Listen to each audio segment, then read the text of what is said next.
What's up sa inyo mga ka-quickie, magandang hapon sa inyong lahat. So another DIY na naman tayo dahil itetest na natin tong kilat natin na impact wrench.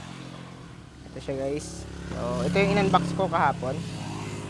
Tapos dahil matagal-tagal na rin hindi nabubuksan ang brake drum, itong preno ng Mio na to is bubuksan natin. So magagamit na natin yung impact kung talagang effective siya. Tagal na rin kasi hindi nabuksan to guys. So ano na rin to, tutorial na rin para malaman nyo kung paano magbaklas ang preno nito. Tanggalin lang natin is itong pag-stock yung motor nyo ha. So isa, dalawa. Bali dalawang bolt dito, tapos dun sa ilalim sa may tambutso. Gagamitan natin ito. Wala pa tayong long range nun, parang extender. So ito ang gagamitin natin, itong X. So didiretso mo lang yun dyan.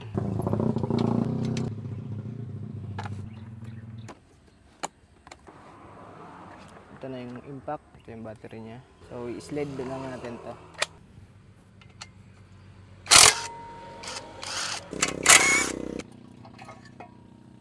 So tanggal na yung tambutso natin. Dito na tayo ngayon sa nut ng gulong. Gamit tayo ng 24mm. Tignan natin kung talagang effective siya. In 3, 2,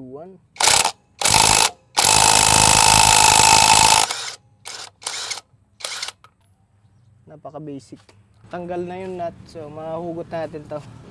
Laking tulong talaga ng may impact. So hugutin na natin to. Pansin nyo ang dumi-dumi nitong hub nya. Tapos yung preno, ang dumi. So alikabok na to. Makapal pa naman yung pad pero lilinisan lang natin to. Hindi natin papalitan. So brushin lang natin to guys. Grabe yung alikabok. Mga excess ng pad. So brushin lang din natin. Dahil malikabok rin yan. So guys, habang nililinisan ko to, napansin ko, may alog na yung bearing. Isa pa tong papalitan natin, kaya lang hindi tayo aware na palitin na pala to. Ngayon lang kasi ulit na buksan. Babalik ko lang din tong gulong muna. So, hindi na masyadong gagamitin tong motor. Hintayin kong makabili ng pyesa para iayos to dahil delikado na to guys. So abangan nyo guys sa susunod na video natin yung pagpapalit ng bearing nito. So malinis na tong mga brake pad, ibabalik na natin. Pag ibabalik natin guys, iuna nyo ipakagat itong sa dulo, itong bilog. Ibalik na natin. Balik na natin yung gulong. Malinis na rin yung hub nito. Tapos yung washer mauna. Gamitin na natin tong impact wrench.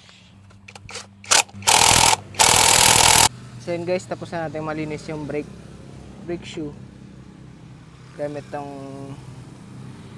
kilat natin na impact wrench. So napaka-solid. Next guys, abangan nyo na lang yung pagpapalit ko ng bearing nito. So, bibili lang ako ng bearing tapos salpak natin agad. Yun lang. Ride safe. Thank you.